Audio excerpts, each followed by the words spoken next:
පුතේ උඹට ඕනම කෙනෙක්ට පුළුවන් නේද දැන් ගිහිල්ලා කියන්න එන්න කියලා බය නැතුව. බය නැතුව එන්න කියන්න පුළුවන්. බය නැතුව එන්න කියන්න පුළුවන් මොකද ඔබ සුව වෙච්චාම. කොච්චර කාලයක් අවුරුදු 20ක් විතර අවුරුදු 20ක්. අවුරුදු 20 කොන්දේ කැක්කුම පුතේ දාම සුව කළා නේද? YouTube එකේ Facebook එකේ දැක්කත් පුතේ සමහරව මේව පුතේ එක්ක උඩට යවලා දානවා එක්ක පල්ලෙහාට යල්ලා බලලා දානවා. නමුත් පුතේ කාට හරි ෂෙයා කළොතින් ඒක දැක්කත් පුතේ ඒකේ මිනිස්සෙක් සුවපත් පිනක් ඒක මාත් ඒක දැකලා තමයි ආවේ ඉතින්. දැකලා තමයි ආවේ. ඉතින් ඒ වගේ පුතේ ලෙඩෙක් සුවපත් වෙලා යන්නේ ඒක පුතේ කොච්චර ඒකටත් පුතේ පිනක් ඒක. ෂෙයා කරලා ඉවර වෙලා ඒක දැකලා ඉවර වෙලා ආවත් ඒ මිනිස්සයාටත් පිනක් පුතේ. මෙහෙමයි කියන්න තියෙන්නේ පුතේ මොකද්ද?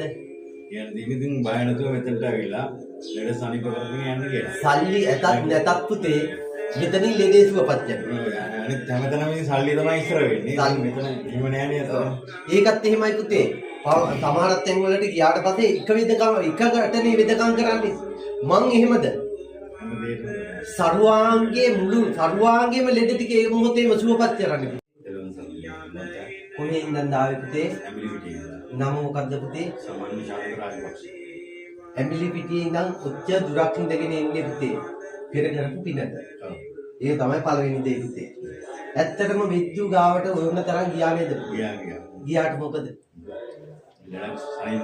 හරිපොන්නේ. නිතින්ට ආවේ දෙවෙනි දවසේ නේද පුතේ? නේද? කොච්චර ඒ කියන්නේ ඇඹිලි පිටිය කියන්නේ පුතේ පැය 6ක විතර ගමනක් නේද? මෙහෙමයි පුතේ. ඇවිල්ලා ඉවර වෙලා ඇත්තටම මෙතෙන්ට ආවට පස්සේ මොකද වුනේ පුතේ? සිතට කායට සුවයක් ලැබුණා. මොකද මෙච්චර කාලයක් විදෙව්වේ කෙනෙක් කලේ නේද පුතේ? ඒ කියන්නේ හරියට පුතේ ඉඳ ගන්න බෑ. ධනිස් දෙක නවා ගන්න බෑ. කොන්ද නවා ගන්න බෑ. අත් දෙකක් උත්ස ගන්න බෑ නේද පුතේ? දැන් මොකද ඇත්තටම? හොඳයි. මෙහෙමයි පුතේ උඹ වගේ පුතේ තව අසරණ වෙලා ඉන්නවා. මේ රටේ පුතේ මෙහෙමයි. ඔය හෙළ වෙදකම කියන දේ පුතේ නැත්තට නැති වෙලා තියෙන්නේ හොරු හන්දා. බොරුකාරය හන්දා. උඹ උනත් පළවෙනි දවසේ ඉන්න ඇත්තේ පුතේ විශ්වාසයක් මේ වගේ සුව වෙයි කියන විශ්වාසයක් නැති වෙන්නේ නැත්තේ. තිබුණේ නැහැ. නමුත් මෙතෙන්ට ආවට පස්සේ පුතේ මේ පුතුව ඉඳගත්තට පස්සේ විශ්වාසයක් ඇති වෙනවා. නේද? මොකද වෙන තැන් වලට යනකොට පුතේ ඉස්සෙල්ලම ගාන තමයි අහන්න ඕන නේද?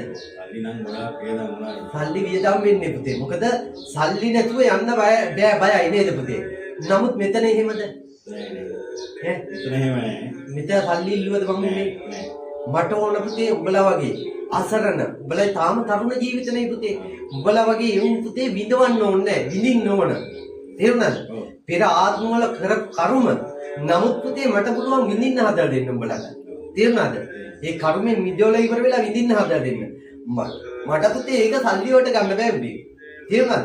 උඹට සුවයක් ලබා දෙනවා කියන්නේ මම පුතේ උඹ hina වෙලා මෙතනින් නිරෝගී මිනිස්සෙක් කියලා යනවා කියන්නේ පුතේ සල්ලි වගේ නෙවෙයි පුතේ උඹට ලැබෙන සුවය.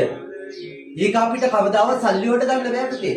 මිනිස්සෙගේ ජීවිතේ පුතේ අපිට සල්ලි වලට වටිනාකමක් දෙන්න බෑ පුතේ. නමුත් පුතේ උඹට ඕනම කෙනෙක්ට පුළුවන් නේද දැන් ගිහිල්ලා කියන්න එන්න කියලා බය නැතුව. බය නැතුව එන්න කියන්න පුළුවන්. බය නැතුව එන්න කියන්න පුළුවන් මොකද ඔබ සුව වෙච්චාම.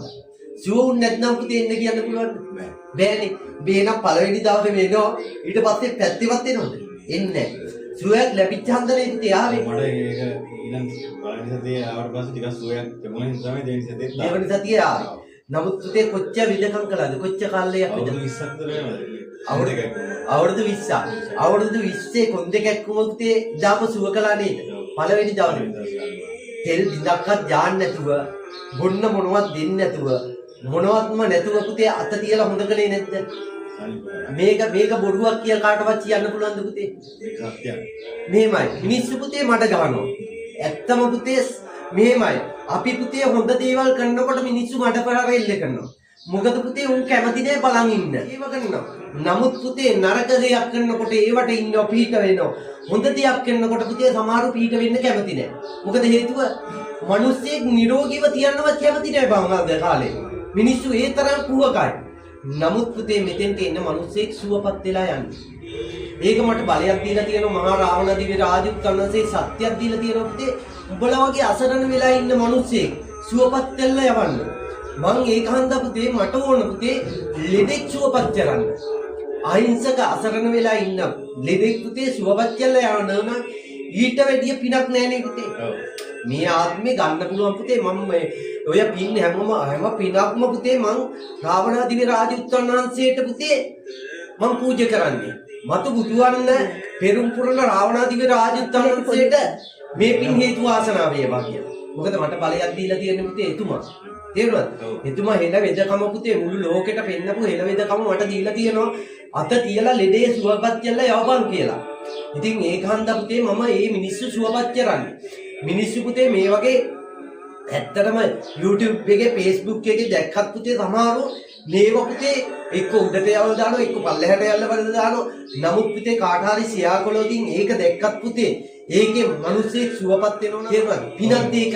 මාත් ඒක දැකලා තමයි ආවේ ඉතින්. දැකලා තමයි ආවේ. ඉතින් ඒ වගේ පුතේ ලෙඩෙක් සුවපත් වෙලා යන්නේ ඒක පුතේ කොච්චර ඒකටත් පුතේ පිනක් ඒක. ෂෙයා කරලා ඉවර වෙලා ඒක දැකලා ඉවර වෙලා ආවත් ඒ මිනිස්සයාටත් පිනක් පුතේ. මෙහෙමයි. කියන්න තියෙන්නේ පුතේ මොකද්ද? කියන්නේ ඉතින් බය නැතුව මෙතනට ආවිලා ලෙඩ සනීප කරගෙන යන්න කියලා. සල්ලි ඇතත් නැතත් පුතේ මෙතනින් ලෙඩේ සුවපත් වෙනවා. අනිත් හැමතැනම ඉතින් සල්ලි තමයි ඉස්සර වෙන්නේ. මෙතන එහෙම නෑනේ අතන. ඒකත් එහෙමයි පුතේ. සමහරත් තැන් වලට ගියාට පස්සේ එක වෙදකම එකකටනේ වෙදකම් කරන්නේ. මං එහෙමද? සර්වාංගයේම ලෙඩ ටික ඒ මොහොතේම සුවපත් කරන්නේ පුතේ. වෙන තැනකින් ඉස්සෙල්ලා කුන්දේ අමාරුවට බෙහෙත් කරයි. ඒක පොඩ්ඩක් සුව වෙච්ච ගමන් කකුල් දෙකට කරයි. ඒක හම්බ කිරිල්ලක් නේ පුතේ තියෙන්නේ. මට හම්බ කරගන්න ඕමනාවක් නෑ පුතේ. මට යැපෙන්න මම රජයේ ජොබ් එකක් කරන්නේ. මට යැපෙන්න පුතේ මගේ ළමයින්ට යැපෙන්න පුතේ මට පඩියක් තියෙනවා. මට ඒකෙන් යැපෙන්න පුළුවන්. මට ඕන පුතේ මිනිස්සෙට පිටක් දීලා ඉවර වෙලා මිනිස්සේ සුවපත් කියලා යන්න. හරි පුතේ. දීර්ඝායුෂ වේවා පුතේ.